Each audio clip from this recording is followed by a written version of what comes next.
Halloween is upon us, dear viewer. Which means it's most likely you are planning to do a horror-themed one-shot of some capacity. More than likely, you're looking to do something D&D related. In that instance, I highly encourage you to look at some of the one-shots available on DM's Guild, such as Strahd Must Die Tonight.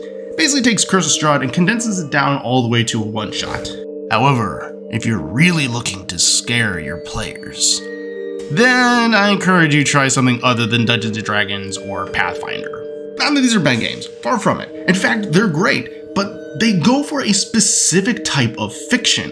You see, they go for more of the heroic fantasy type. So the mechanics tend to lend themselves to that fiction, which means when horror is all about the unknown and, well, the tension and release if you're going to survive, it can kind of dwindle as time goes on and as you level up.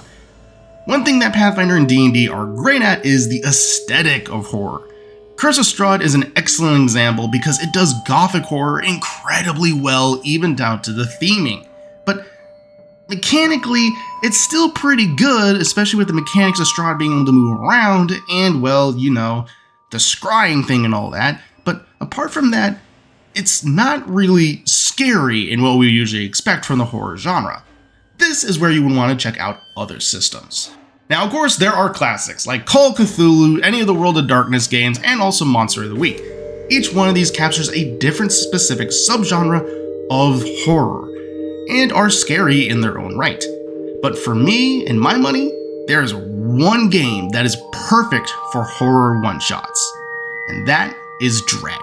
Dread is a very simple game to run and pick up playing. Basically, all you're going to need are sheets of paper with pencils to write down your information about your character. It can be anything that you want, as well as a Jenga tower.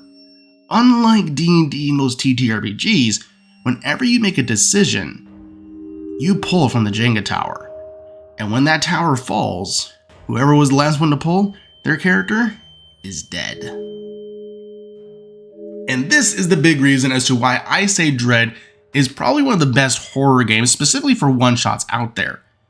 It leans into the mechanics and how it does tension and release. All the other games that I mentioned, Monster of the Week, World of Darkness, and Call of Cthulhu, for instance, do a great job of this as well. But there's something extra terrifying about seeing the tower before you slowly dwindle away and it being stable, and knowing that this next pull could be the demise of your character. So perhaps the story that the GM is telling isn't particularly scary, but the tension is being built up as you witness everything happen before you, and knowing that your character could meet their demise. And this is partially why D&D and Pathfinder are a lot of fun, but don't necessarily make for excellent horror games because they're not built for it. Now, can you use D&D and Pathfinder to make excellent horror games? Of course. Every GM is able to have their own capacity to do whatever they want with their games. But in terms of how they're built, that's not the fiction that they're set out for.